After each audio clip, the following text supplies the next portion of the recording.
Hello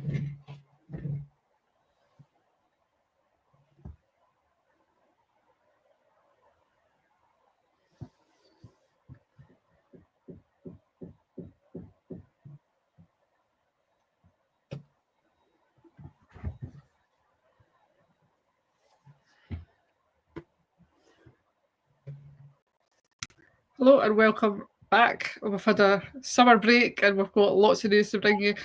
It's just Alan and myself today because Car's busy doing holiday stuff still. She's still having a bit of a break. So, how are you doing, Alan? How's your summer been?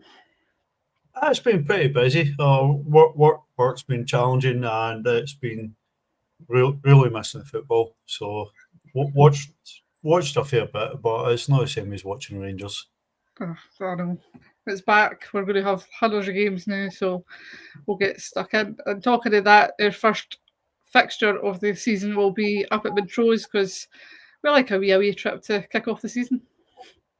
Well, listen, we knew it was going to be away, but it would have been nice if it was a bit more local. But one thing we've got to say, we've been to Montrose the last two years since he came up into SWPL 1 and always had a really nice welcome up there. So it might be a bit of a drive, but it's always a nice wee trip to make. And it's a decent wee stadium in that as well. I think their pies and that are quite good as well if you that takes your fancy. So it should be a good, easy game to let us settle in and kick on because we're going to have loads of games to obviously play. So there is also the announcement from the last time we were podding about home games being played at Ibrox, obviously depending on when the men are playing with Europe and things like that. So that's going to be quite good, I think, getting more games at Ibrox because we obviously want more people there, and I think Ibrox is a bit more accessible and stuff with transport, although if the games are on a Sunday, there's the issue of the subway closing early. So it's obviously something the club's probably looked at and they might have ways to work around it, but still be good to play at Ibrox because it seems to be where the players want to be playing. Oh, definitely, and I've always believed that we'll grow the crowds a bit quicker if we play the games at Ibrox, but certainly with Subway closing early, 4 o'clock kickoffs are not going to help us. And of course, the first game of the season at Ibrox, BBC have picked it 4:10 kickoff, so that's a bit of a blow. I did have a look at the potential fixture clashes with the men, and followed by any sort of cup draws, there's only 4 weekends between now and Christmas where there's a potential clash. But hopefully men will navigate the Champions League qualifying and be playing European football on Tuesdays and Wednesdays, leaving Sundays free for the women.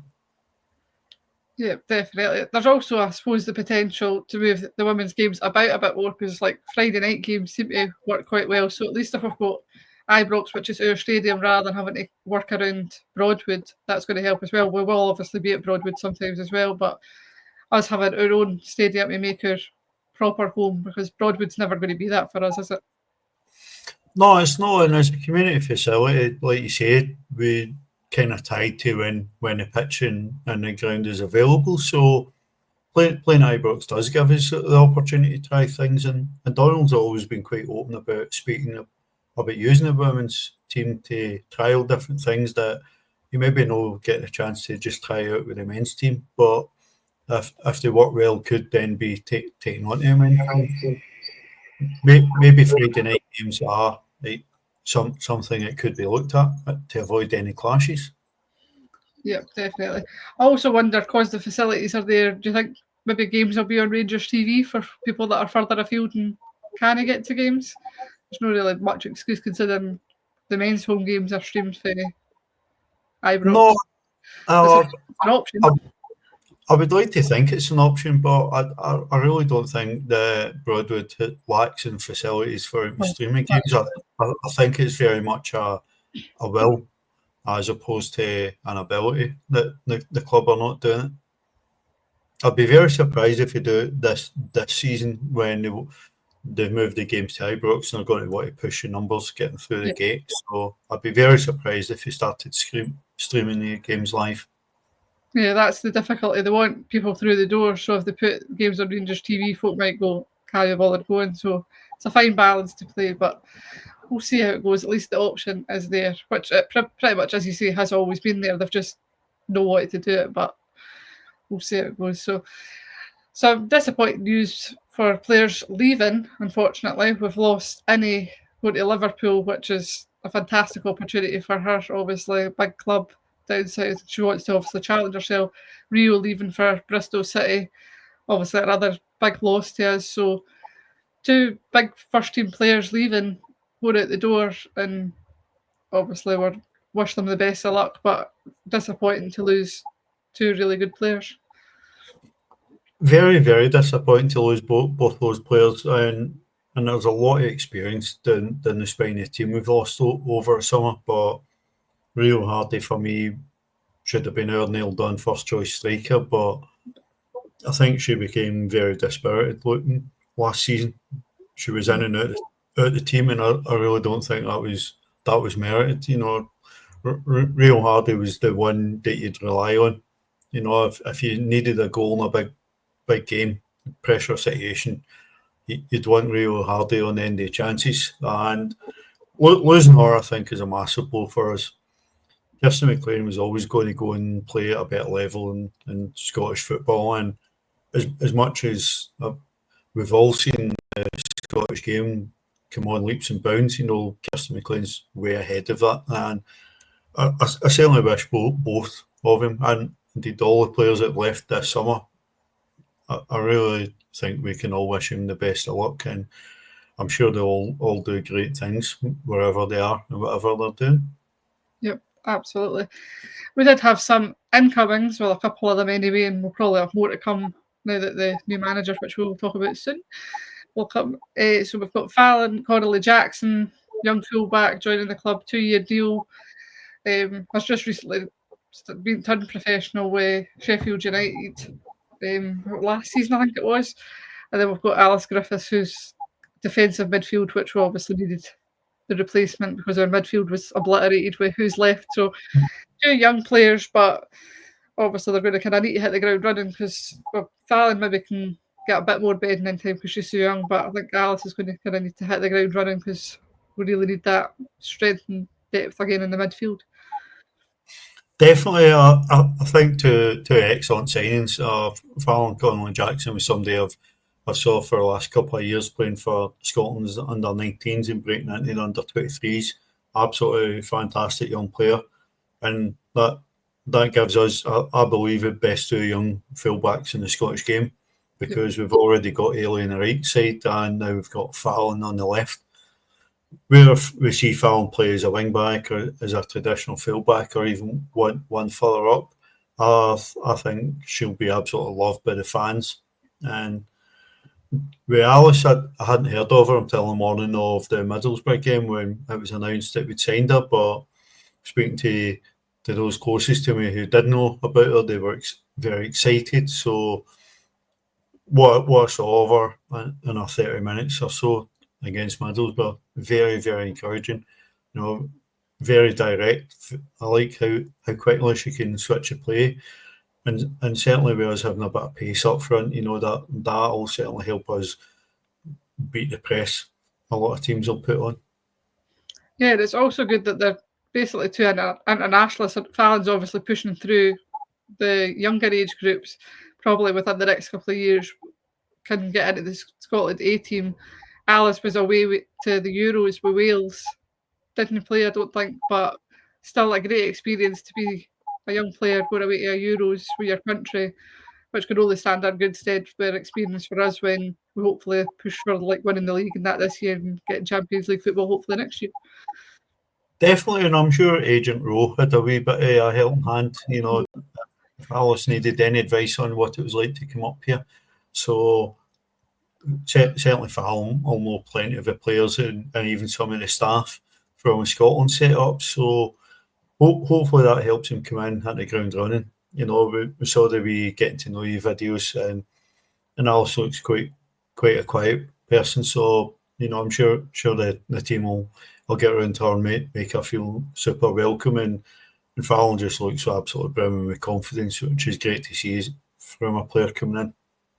Yeah, I think Alice said in one of her interviews she spoke to Rowe but I think she also knows Raf and Wilco, so that's good that she's also got people that she already knows and has played with before as well, which probably will help her settle in and obviously hit the ground running.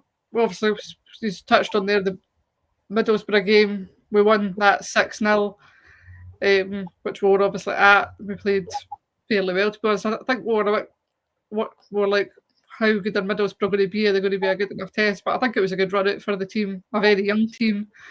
But they've obviously went to Italy for their kind of training, their training camp.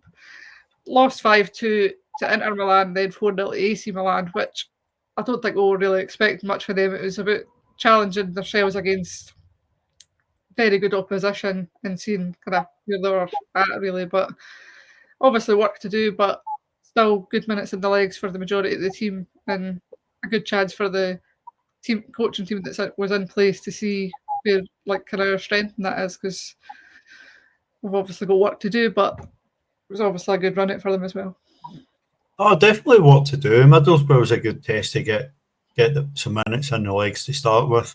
The trip to Italy was a great opportunity, but it's always got to be really difficult. You know, we went over there and played two teams probably at a far better level than anybody will come up against in Scotland over the course of the coming season. So very good to show the players just the levels they need to reach if we want to go and get into Europe next season. So certainly the sort of games the players would love to play in a competitive environment. So it's a wee bit of motivation to do a bit better in the league this year. Yeah, definitely. So you want to be playing those kind of teams more often than not, especially with the new European competition that should be coming into place as well, which will be, is that next year that comes into place, the kind of Europa League one? I think it might be, yes. So we'll see what happens there. And then the big news that we're all here for, finally, we have a new manager. It was speculated for quite a few weeks now. I think it's taken a bit of time to get into place for one reason or another, but Leanne Crichton, formerly of Glasgow City, Motherwell, wherever else, has signed on a 3-year deal as the head coach. What's your thoughts on that? I'm glad it's finally done. You know, I think we've waited a long time, and I was disappointed that the process took so long, because I would have expected the club to have been prepared for Joe leaving before the end of the season. So I think we spoke on the pods a few times that we didn't expect Joe to stay beyond the summer. So I'm surprised and a wee bit disappointed the club weren't a bit more proactive in having somebody lined up. But the club have clearly went through a diligent process and found out Leanne Crichton's been an outstanding candidate at every point of it. So somebody with an absolute ton of experience internationally and in the Scottish game. You know, won loads of honours as a player, knows how to get the job done, and has completed all her badges. So now's the first time that she's stepping out on her own, and it'll be interesting to see how she does. Interestingly, when I was looking at her career stats here, she would have played with Joe Potter at Notts County for a short time. There we go. Huge but yeah, as you said there, she's just got her UEFA Pro licence, so obviously has worked through all her badges, has been in assistant roles, but as most assistants are, they always want to kind of go and spread their wings, and she had only recently went back to Glasgow City, 6 months ago, so there was obviously a kind of buyout of her contract, which probably held up the process a bit. But she's here now, and we just need to get behind her. She sounds really positive, obviously, in her interview, wanting to win and strive for success, and she knows a lot of the players already, so that always helps. She said that her vision's high intensity, kind of style of play, wanting to be exciting to watch, which is what everybody wants to hear. Whether it actually happens is another thing, because she's going to need to recruit for that. But she's also willing to give the youth a chance, which is something we always want, because we have got the best academy in the country. So all sounds really positive. Obviously, we're going to need to wait and see how it pans out. But for the work she's done, like punditry and that, she always sounds like she knows what she's talking about, and it's quite engaging and stuff to listen to. So I think the players will buy into what she's saying quite quickly because obviously after having Joe, it'll be like different ideas and stuff. So I think it should be really positive and obviously a 3-year deal. So we'll see how that goes. But I think Donald knows what he's obviously looking for as well and who he wants to work with. So I think it could be quite promising. I certainly hope so. The club's shown a lot of faith giving Leanne Crichton a 3-year deal, so hopefully that'll help settle the squad in. You know, said to you just before we started, there's at least 12 first team players that are contract next summer, and they might be a lot more reassured knowing that we've got a head coach in place for the next 3 years now, because I'm sure we'll be concentrating on bringing new players in right now. But once we get into the season and the transfer window closes, I'm sure Donald, Leanne, and the club will be looking at tying down some of our best players, because we've lost a lot of really important players this summer, and hopefully we won't be losing quite so many next summer. So certainly lots of people who watch Scottish football and Scottish women's football will be familiar with Leanne from her punditry work. So it's always been pretty impressive on that. Get loads and loads of honours, as I said, as a player. So she knows what she's talking about. You know, I think the players will get behind that, and it's just a case of if she can translate those words that she's speaking that we'll want to hear and translate that into performances. Yep, definitely, and deliver the one we want, the league title, bring it back, especially when we're at Ibrox, just win it there. But as you're saying, there's obviously players out of contracts, so you'd hope that she's coming in. She's saying that she wants to give youth a chance and whatnot, so get contracts, extensions for, like, say, Laura Berry, Mia McCauley, Jodie Maycroft, who looks really promising in pre-season. Probably needs to bulk up a wee bit, but she's only like 15, so we'll give her the benefit of the doubt. But she's obviously going to look at them, and there's obviously so talented. So if she's going to be here long term, as you say, then it's probably going to give them that peace of mind that that's going to be a coach that's going to look after them. She's also said that she's obviously quite open, like if they need to chat to her or whatever, she's obviously going to be there. So I think for the youngsters, that's going to be really good. And then obviously there's the more experienced players that she's going to need to keep, because we need that experience in the team as well. So it's going to be really interesting to see who she also brings in, because she knows obviously a lot of players from the club she's been at as well. So who else is she going to bring in as well for other clubs that obviously rate her and want to work with again at Rangers and win trophies? Well, definitely, and it'll be interesting to see if she brings any more staff in. Obviously, we recruited quite a lot staff. There was a lot of changes in the backroom team last season, and that was no doubt unsettling for the group as a whole. But hopefully, any changes are kept to early on, and we get settled much earlier this season. Hopefully, it's a breath of fresh air for players, fresh voice, and some sort of fresh ideas. I'd be surprised if we deviate too much from the formation we've been playing. I think if we were going to go a different way under Leanne, we'd probably have seen more evidence of that pre-season. But we've certainly seen the young players get a good run out against Middlesbrough, and they got minutes in Italy. So I'd expect a few more of the young team will get a chance to impress on Wednesday afternoon against Sunderland, and some of them certainly look as if they're capable of grabbing their chance this season. Yeah, definitely. The game on Wednesday will obviously be our first kind of outing. Well, it's probably going to be more of the same of what we've already seen during the pre-season. Sunderland are kind of on the up and up, so they're going to be a bit a tricky opposition, I would imagine.